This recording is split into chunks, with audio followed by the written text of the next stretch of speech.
a tutti, oggi in questo video fornirò la recensione di un pedale per chitarra e un effetto di tipo overdrive chiamato Crayon, prodotto dalla Electro-Harmonix. Electro-Harmonix è una marca rispettabile, nordamericana, che produce effetti che di solito hanno un prezzo abbordabile, sul centinaio di euro, dollari, sterline, a seconda di dove abitate.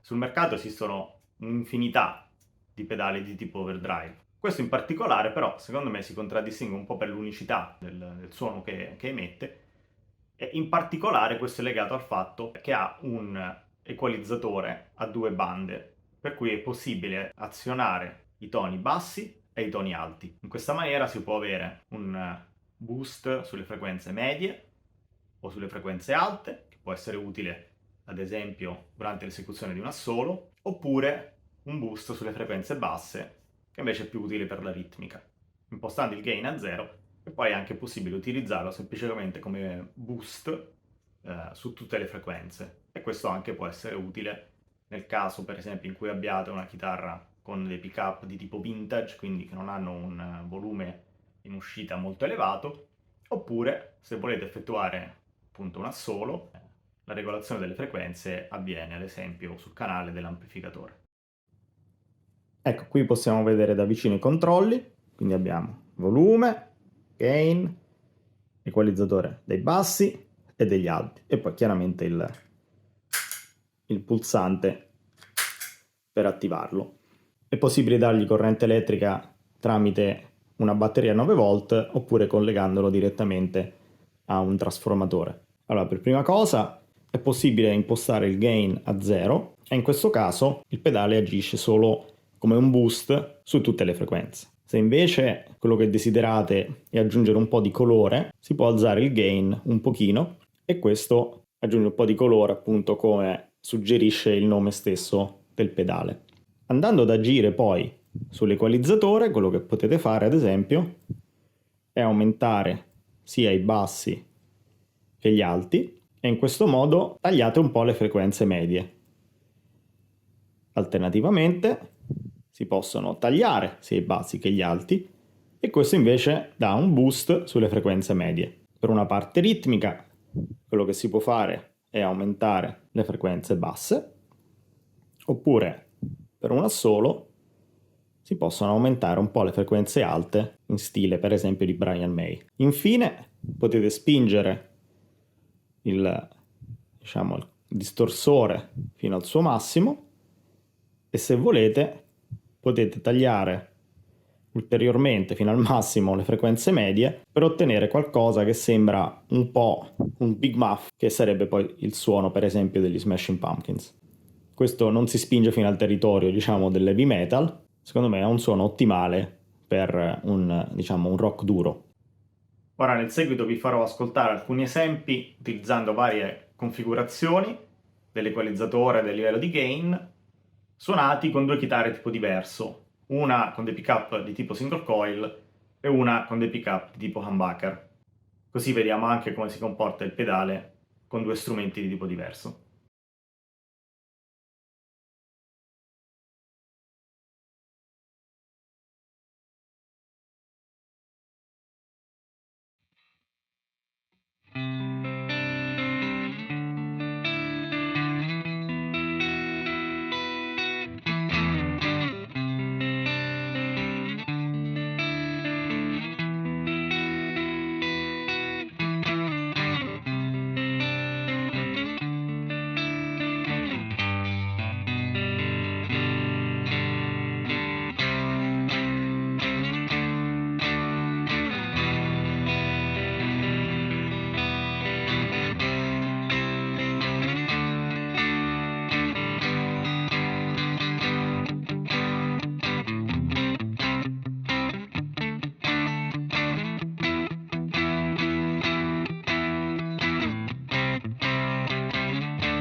Bene, questo è tutto, spero che abbiate trovato questo video utile, fatemi sapere nei commenti cosa ne pensate, posso darvi ulteriori consigli sull'utilizzo.